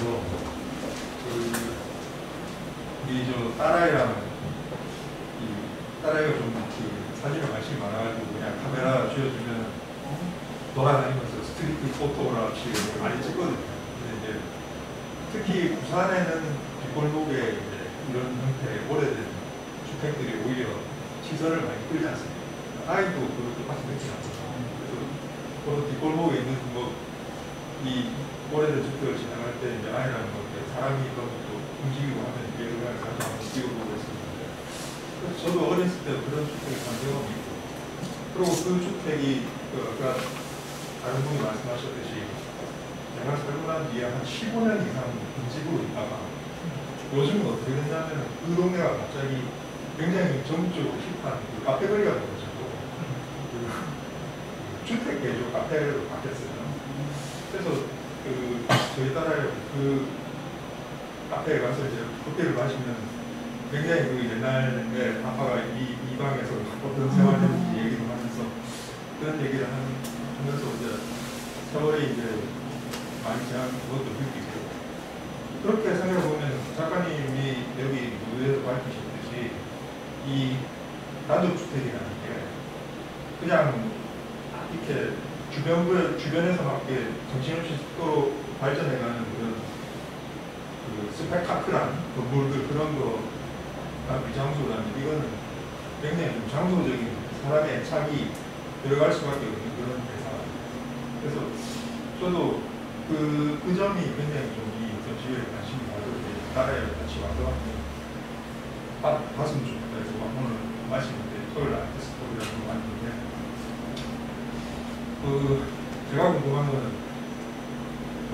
작가님도 대상 자체 구조물 이 건물 자체보다는 거기에 있는 사람들의 이야기에 더 관심이 간다고 말씀하시고 그쪽을 더 이렇게 좀 표현했으면 좋겠다는 말씀을 하신 것 같은데 저도 이런 대상을 소재로 삼아가지고 거기서 어떤 스토리가 나올 것 같은 생각이 많이 들었어요. 직접 와서 보기 전에. 근데 제 얕은 감상 경험으로 판단하기는 좀 무리지만 얼핏 이게 제가 이렇게 쭉 한번 봤을 때는 사진에서 굉장히 이 부감에서 찍은 주택 사진인데 색감은 또 이제 초록색 방수화 스톤들이 쫙 깔려 있고 옆에는 또 붉은색 벽돌 조적이 딱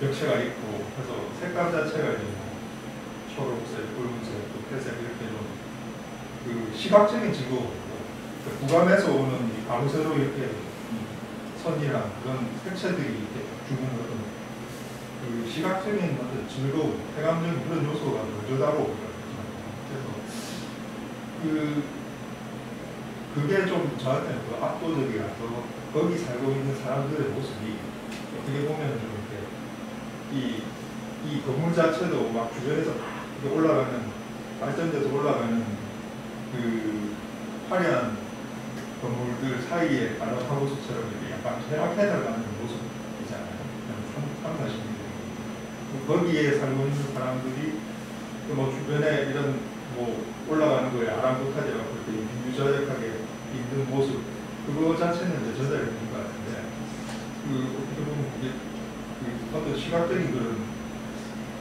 눈에 보면 좀 즐거운 좀 깔끔한 사진 같아요. 좀 시각적인 그런 요소가 먼저 다가와가지고 사람들이 이제 전하는 어떤 이야기들, 스토리들 그런 것들이 조금 더 좀 전달이 됐으면 더 좋겠다는 생각도 드는데 근데 그거를 작가님께서는 어떻게 생각하는지 그거를 위해서는 굉장히 또 오래 기다려야 되는 거지 그리고 우연한 순간이 올 때까지 기다려야 되는 거 아니면 뭐 또 연출이 들어갈 수 있으니까 그리고 그걸 일부러 피하시는 그런 게 좀. 일단 그 질문의 전체적인 걸 제가 잘 이해를 못했는데 제일 첫 번째 그러니까 말 그대로 사람이 등장하고 사람 이야기를 하는 것에 비해서 배경이 화려하지 않느냐, 네, 그런 것들이 더 시각적으로 끌림이 있지 않느냐, 뭐 그 말씀 같으시거든요. 제가 2년 3년 전인가 부산 국제사진제에서 이렇게 작가와의 만남할 때 진행을 맡은 적이 있었습니다. 그때 그 작가분의 작업이 이제 다큐멘터리고 뭐 이야기를 하는데 제가 이제 사회자로서 질문을 했는데 그건 그렇고 너무 예쁜 거 아니냐고 질문을 던진 적이 있었거든요. 그거는 사실 답을 몰라서 제가 질문을 던진 게 아니라 사실은 모든 예술 작품은 끌림이 없다면 사실 어느 누구한테도 그것을 받아들이지 못할 것 같아요. 아무리 내용이 좋고 충만하다 하더라도 누군가가 바라보는 데서 그 시각을 받아들일 수 있는 매력이 없다면 성공하기가 되게 쉽지 않을 것 같아요. 저도 제 작업에 있어서 그런 부분이 충분히 있다고 생각합니다. 그거는 그것을 드러내기 위한 것이 아니라 제 나름의 전략이라고 생각하거든요.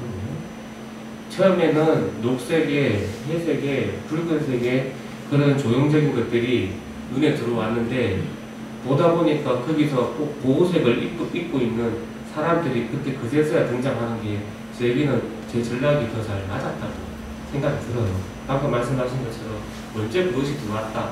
사람이 먼저 들어온다는 사람들은 굉장히 예민할 수 있는 사람일 수도 있고, 그 다음에 어떤 조형적인 것들이 먼저 드러나는 사람들은 굉장히 아름답고 미적인 감각을 가지고 있는 분일 수도 있을 것 같아요. 어느 것이 순서가 먼저가 중요한 게 아니라 어떤 방식으로든 간에 어떤 사람은 내부에 있는 사람을 보고 발견하고 전lum을 찾을 수도 있을 거고, 외부에 있는 배경을 보고 중간으로 들어가서 사람을 찾는 매력을 또 느낄 수도 있을 것 같고, 어떤 방식으로도 상관없을 것 같습니다. 하지만 저는 제가 장담하건데 제 작업에는 그것이 오늘 설명에는 안 되겠지만 제 사진의 전략입니다. 어떤 부분은 굉장히 다큐멘터리적인 부분이 있지만 굉장히 현대 미술적인 부분을 가미하고 있어서 그 중간쯤에 아마추어 프로의 중간에서 이렇게 줄다리기 하고 있는 위치와 비슷할지도 모르겠지만 사진과 예술의 그 중간쯤의 지점에서 제가 줄타기를 하고 있는 거는 제가 할 수 있는 최선의 전략이라고 말씀을 드리고 설명을 드릴 수 있을 것 같습니다.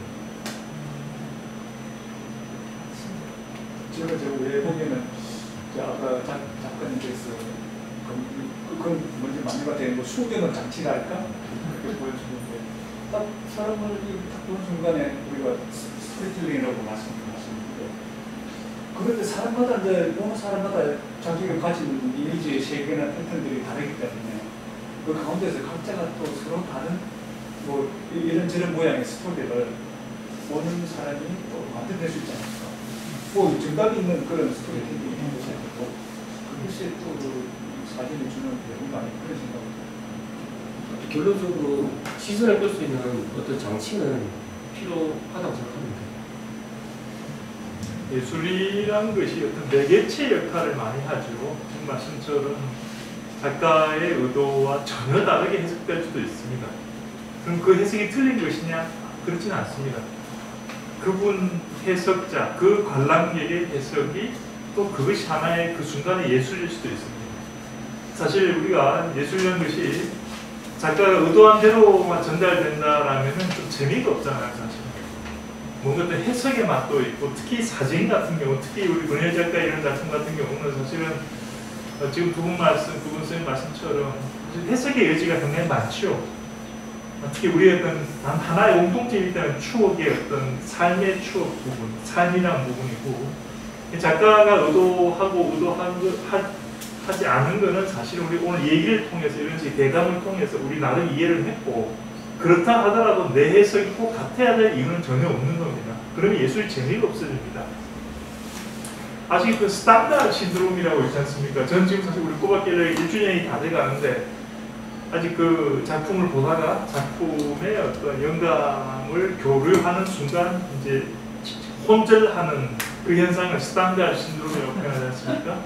작품에 너무 감동받은 나머지가 될지, 아, 왜 우리가 아직 한 번도 읽지 않는지, 좀 아직까지 기다리고 있습니다만은, 아니, 그런 것처럼 작가 의도와는 또 상관, 어떤 꼭 같은 레벨에서 어떤 릴레이션십이 오고 가는 것만은 저는 아니라 생각하고요. 특히 약간 다큐 형식의 이런 그 작품, 사진 작품일 경우는 그게 더 많다고 난 생각을 해요. 해석의 여지가 상당히 열려있다. 아까 그 빛에 대한 얘기할 때도 마찬가지였죠. 빛을 해석하기에 따라서는 왠지 저 느낌은 안 챙기실 것 같아. 아니야, 저건 해가 질 느낌일 거야. 아니야, 저건 점심 먹고 좀 나른할 때 저런 표정일 거야. 이런 것들 자체는 그것이 어떤 사진 예술이 주는 재미가 아닌가 이런 생각이 들어요. 앞으로도 이런 우리 작품들을 통해서 상당히 많은 또 다른 다양한 해석이 나올 수 있지 않을까. 그래서 어쩌면 우리 국악갤러리는 즐겁습니다. 자, 또 혹시나 네.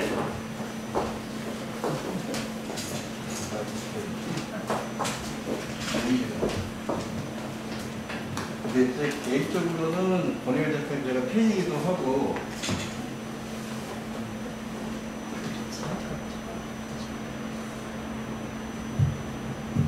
네, 제 개인적으로 이제 권혜율 작가님 팬이기도 하고 또 한편으로는 굉장히 재밌는 분이라는 생각을 제가 했었어요. 예, 제가 느낀 거는 보통의 사진가의 활동 영역이라는 게 있습니다. 보통 사진가의 활동 영역이라고 하는 게 사실 별게 없어요. 전시회도 팔리지가 않을 뿐더러 아는 사람 그룹들끼리 서로 이제 신상을 확인하는 정도의 전시가 대한민국 사진이 한 90%를 차지합니다. 실질적으로. 그래서 되게 사진가의 활동이라는 게 사실 별게 없기 때문에 주목할 만한 사진가가 없는 것도 현실이에요. 근데 제가 특이하게 여겼던 것은 권혜율 작가님이 분명히 직업을 가지신 분인데 제가 처음 권혜율 작가님을 알게 된 거는 김포에 보면 시카미술관이라고 있습니다. 시카미술관이라고 해서 김종호 화배의 작업실을 바탕으로 한 현대미술관인데 여기서 인터내셔널 공부를 계속해요. 사진뿐만 아니라 회화, 페인팅, 설치 업무를 하는데 보통 이런 데는 사진가들이 응모를 하지 않습니다. 그런데 저는 작업이 좀 특이하니까 하는 사람인데 스트레이트한 사진으로 그런 사진 공부, 현대미술 공모에 응모하신 작가님이시더라고요. 권혜율 작가님이. 그러니까 되게 좀 이례적인 거거든요. 보통 사진 매체가 거기에 들어오려고 하면 연출을 하죠. 근데 자기가 찍은 스트레이트한 사진만으로 현대미술 공모에 응모를 하셨고요. 실제로 작년에 또 얼터사이드라고 서울에 또 유명한 개항 공간이 있어요. 보통 여기는 굉장히 실험적인 공간이에요. 그래서 사진가가 응모할 수 있는 데가 아니에요. 너는 다 떨어지거든요.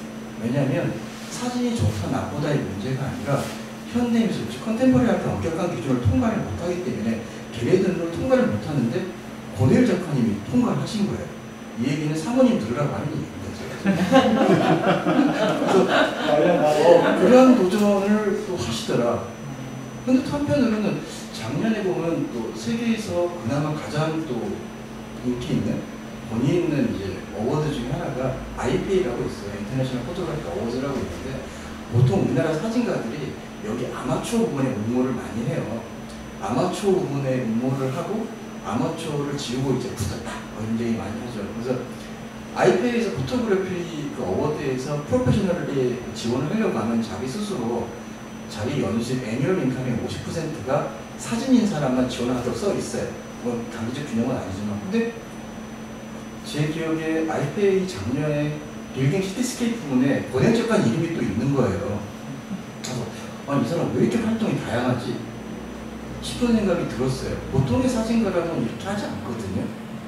어떤 이제 제가 궁금하고 싶은 거는 또 현재 시점에 권혜율 작가님은 오늘 아티스트 오브 날이지만 서울에 또 플로우라고 하는 사진도 전시공간 그룹전이 있습니다. 거기 보면 거기도 나름 인터내셔널 공모를 해요. 그래서 그 비디오그래퍼, 포토그래퍼, 그 다음에 사진을 매체로 활용하는 파인 아티스트들이 붙는 컴페티션인데 거기도 전시를 하고 계세요. 오늘부터 사실. 그래서 저렇게 되게 초등학교 사이에 선한 얼굴을 하신 분이 활동의 진폭은 굉장히 크세요. 그렇다고 사모님이 막 허가하신 것 같지는 않은데. 그래서 제가 궁금해요. 권혜율 작가님이 적극적으로 활동하신 이유가 따로 있으신지, 아니면 마음속에 그리고 싶은 어떤 사진가 혹은 예술가상이 있으신 건지, 그렇지 않으면 저렇게 활동하지 못할 것 같아서요. 특별하게 그렇게 어떤 이유가 있는 것 같지는 않고, 제가 첫 개인적으로 2017년도에 홈프로젝트라고 아파트 건축 현장을 20층 옥상에서 5층 미만의 현 과정을 이제 찍었던 작업이 있었는데, 그 작업을 하고 많은 칭찬도 받았었고요. 그럼에도 불구하고 이제 처음 시작하다 보니까 제가 뭐 언제까지 하겠어? 뭐 이런 인식이 좀 있었던 것 같아요. 그것도 저도 이곳에 이렇게 발을 들여놓고 뭐가 뭔지 모르는 이 상황에서 그 작업을 해놓고 그냥 가만히 있었거든요. 아무것도 안 하고. 그러다가 뭐 1년에 한 번, 두 번 이렇게 뭐 더 스크랩이라든지 좀 특이한 전시하는 공간에서 연락이 와가지고 전시를 참여하거나 뭐 그 정도 수준이었어요. 근데 제가 스스로 뭔가를 밖으로 내가 내 PR을 해보겠다거나 방법을 찾아보겠다는 걸 전혀 하지 않았는데, 하고 이번에 이제 모던하우스를 이제 발표하고 이 시점에서 내가 그때 조금 서러움은 서러움이고 조금 아쉬움은 아쉬움이고, 왜 그때 그 작업을 가지고 다른 곳에 어떤 방법을 좀 적극적으로 하지 않았을까 하는 좀 반성이라면 반성, 그런 생각이 들더라고요. 그래서 저도 모르게 이것저것 찾다 보니까 대부분 다 사진 쪽, 정통 사진 쪽에 어떤 공모라든지 그런 데는 사실 좀 어려운 경우도 별로 없었지만 잘 안 되더라고요. 보통 다큐멘터리 이런 쪽이 되죠. 근데 오히려 황호지 작가님 말씀하신 것처럼 예술 전체를 장르를 아우르는 어떤 그런 집단에서 하는 곳에서는 넣는 쪽쪽 잘 되더라고요. 되다 보니까 제가 지향하는 바도 정통식의 사진과 이쪽의 예술 장르의 어떤 경계에 있을 때 그걸 이렇게 만끽하는 게 되게 사진의 장점이라는 장점이 있는데, 그런 부분들이 어필이 잘 되어야 되는지, 방금 말씀하신 시카미술관에서는 황호진 작가님 작업 바로 옆에 제 작업 사진이 있었거든요. 그래서 인연이 돼가지고 서로 이렇게 온라인상으로 대답을 주고 받다가 이렇게 인연이 돼가지고 알게 됐는데, 그런 정통 사진을 다루는 별다리가 아닌 곳에서 제 작업에 대해서도 호감을 가지고 호기심을 가지고 응해 주셔서 저도 모르게 이상한 것을 찾아서 이렇게 자꾸 해보게 되었던 계기가 있어요. 사실 실제적인 계기는 2017년도 첫 개인전을 하고 제 개인적으로도 굉장히 만족했던 작업이기도 하지만 그 작업을 어필하는 기회가 되게 없었다는 것에 대해서는 조금 제가 좀 아쉽게 생각하는 부분이 있었던 것 같아요. 그건 누군가가 도와주는 것도 아니고, 또 누군가 저는 지금 어디 소속된 데가 한 군데도 없거든요. 부산국제사진제는 조그마한 일을 하고 있긴 하지만 우리가 말하는 사진 집단에 이렇게 소속된 데가 없다 보니까 정보도 없을 뿐만 아니라 또 소속되어 있다고 하더라도 그 소속된 작가들이 그런 활동을 거의 안 하시고 정보가 없으시더라고요. 그래서 그냥 제 개인적으로 그냥 이곳저곳 찾아서 하다 보니까 지금 황호진 작가님께서 말씀하신 것처럼 다른 작가들하고는 조금 다른 활동 반경을 가지게 된 게 아닌가라는 생각을 합니다. 네.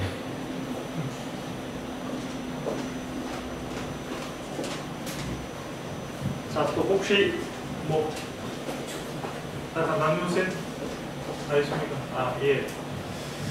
2년 반의 코로나 기간이 끝나진 않고 있습니다만은 지나면서 최근에 한국의 미술 시장이 폭발하고 있습니다. 우리 사진예술도 그 안에서 같이 좀 폭발을 할 것 같아요. 네, 앞서 말씀드렸지만 대한민국의 사진갤러리연합회가 올해 처음 결성이 됐고 그 첫 출사표가 7월 말에 있는 코엑스 아트페어입니다.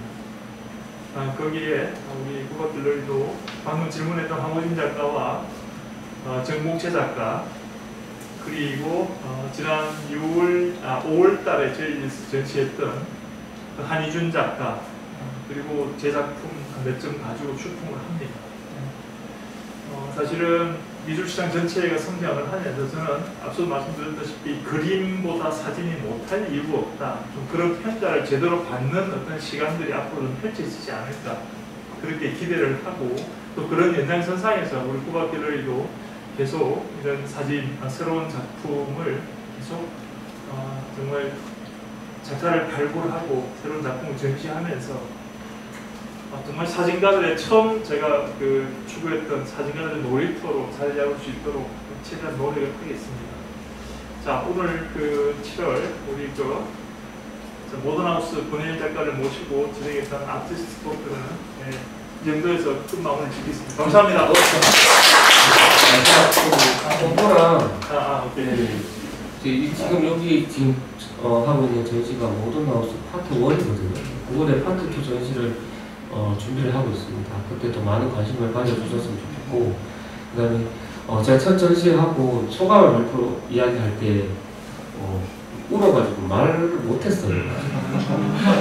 저도 제가 제 존경에 맞지 않는 분께서 한마디 딱 해주셨는데 속을 딱 이 한 말씀 해주셔가지고 내가 눈물이 나가지고 인사를 못했는데, 사실 제가 이 사진 작업을 하면서 가족의 힘에 덕하면 정말 말도 안 되는 제가 농담 삼아 내 죽으면 이 카메라 그러니까 절대 함부로 팔지 말라고 이야기를 하지만 저희 와이프가 정말 많이 도와줍니다. 옆에 있는 딸 같은 것도 유치원 가기 싫어서 못했겠지만 저 딸아 출산도 많이 가고 가족들한테 정말 감사하고 고맙고 그때 이야기하지 못했던 걸 이 자리에서 이야기를 큰 박수 부탁드립니다.